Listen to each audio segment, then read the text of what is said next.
Welcome to the deep dive. Today, we are taking a really necessary look at some of the most consequential calls you'll face as a novice referee. I'm talking about aggressive physical fouls. Yep. We're opening up the 2025-2029 USA Hockey Rulebook, and we're going to focus on those high-impact rules. Charging, that's 607, checking to the head, 608, and then cross-checking, roughing, and kneeing. And our mission today is pretty simple, but it's vital.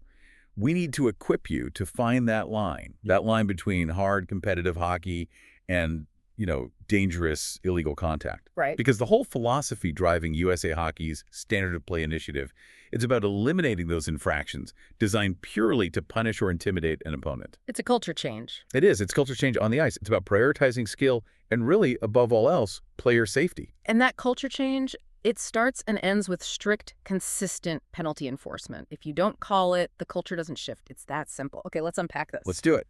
We're starting with one that I think a lot of officials find tricky to judge in real time, and that's charging. Rule 607. This is all about intent and acceleration. That's exactly right. Charging isn't just a hard hit. It's a hit that's delivered with excessive preparation or, force. For officials, the rule gives you three very clear triggers. Okay. If you see any one of these, you have a charging penalty. First, the player travels an excessive distance. Second, they take more than 2 strides to accelerate. And third, they accelerate violently into the opponent. Okay, that second one, the more than 2 strides thing, I bet a lot of new refs get hung up on that. I mean, it sounds simple, but how do you actually count strides when a play is happening at full speed? That is a great question because you're right, trying to count strides while you're also tracking the puck and the puck carrier, it's almost impossible. So what's the secret? The insight is to stop trying to count. Instead, focus on the acceleration phase. The first 2 strides, those are a natural part of engaging in the play. You're looking for that moment, that pronounced, powerful third or more stride where their head goes down and they're just trying to maximize impact. That extra kick. That's the one. That's the punishing intent we want to get rid of. And the penalty scale really reflects how serious that intent can be. I mean, it starts at a minor. It does.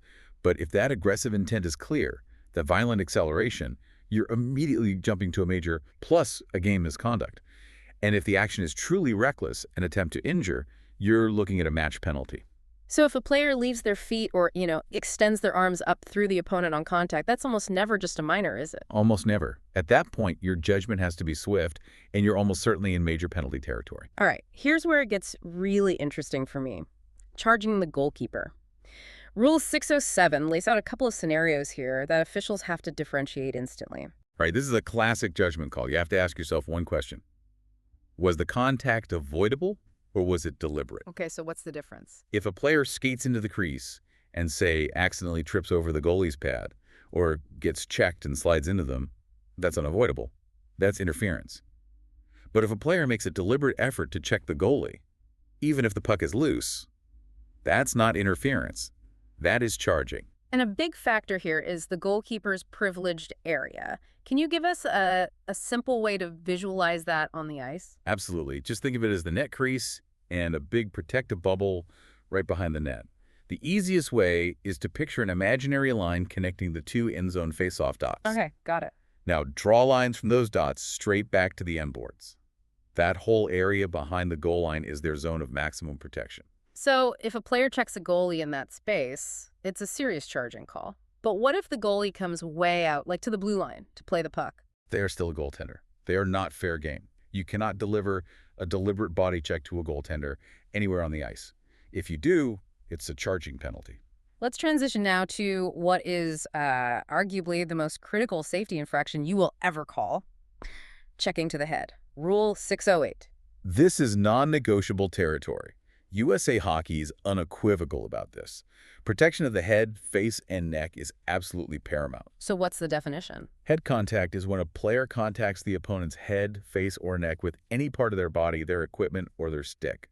The rule puts the full, absolute onus on the player delivering the check. They have to avoid placing and this is the key phrase, a vulnerable or defenseless opponent in danger. Exactly. So how does a novice ref identify that state? I mean, in a split second, what does vulnerable actually look like on the ice? It's a player who is unaware, unprepared, or unsuspecting. Think about the physical cues. A player bent over for a puck, head down.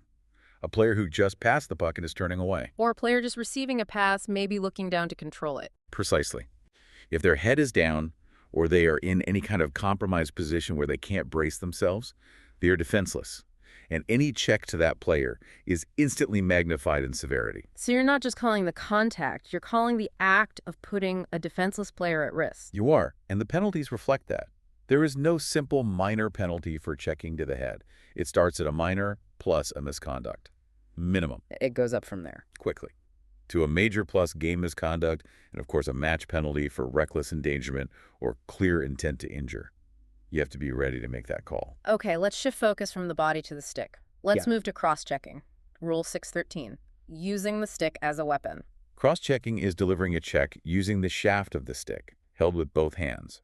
And there's a critical visual cue for officials here. What's that? For it to be cross-checking, no part of the stick is on the ice. If the stick is on the ice, you might have a hold or a hook.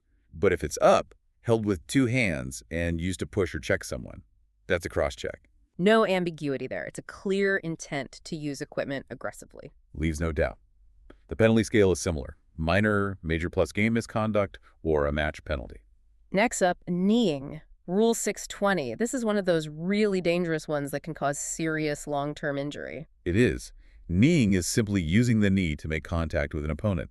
It often happens when a player gets lazy or desperate and sticks their knee out instead of using proper body position. And because it targets a joint, it's penalized severely. Minor, major plus game misconduct, or match if it recklessly endangers. Absolutely. For the new referees listening, let's just confirm the signal for kneeing. Simple and clear. It's a single tap of the right knee with the right hand.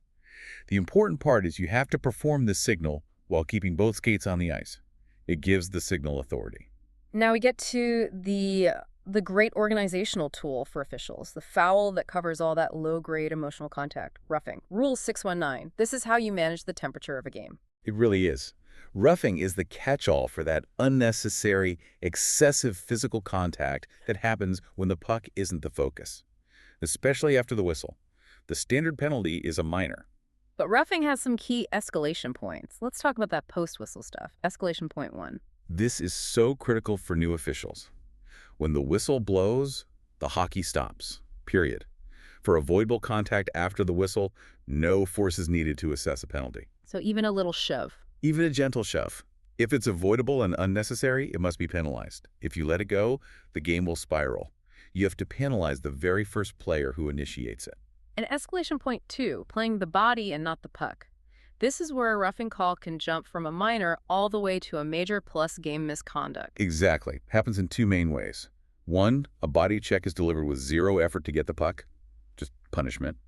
Two, and this is a big one, a check is delivered to a player who's already physically engaged with someone else. Like in a scrum in front of the net. Perfect example.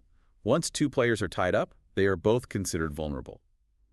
A third player checking into that pile is a major plus game misconduct for roughing.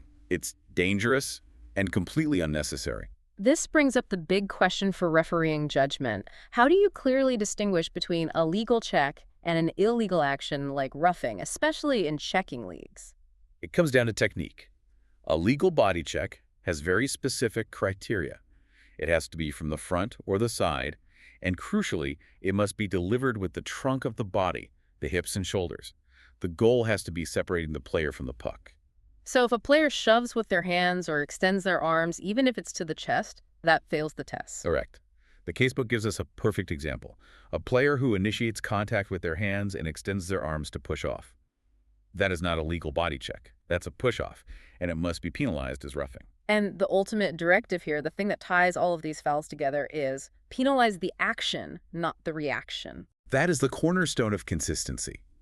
You have to ignore the player who shoves back or yells.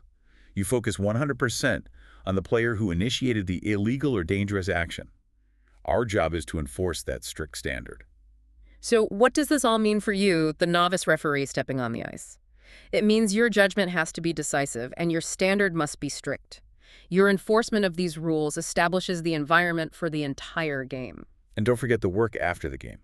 For any major penalty in this aggressive category, any game misconduct, or any match penalty, you are required to file an official incident report. And there's a deadline, right? There is. You have to file it no later than 24 hours after the game ends. It's a critical step. It's about accountability and tracking dangerous play. While we focused on physical fouls today, it's important to remember that the most severe penalty, the match penalty, is also required for abusive behavior, like any hateful or discriminatory language. So ponder this. If Hmm. you're officiating and a match penalty for that kind of language happens late in a game, and then you have a major for checking to the head in overtime, how do you manage that duty of filing detailed, accurate reports within that 24-hour window while also ensuring you enforce the standard on the ice? You are the steward of the game's integrity both during the play and after. Thank you for joining us.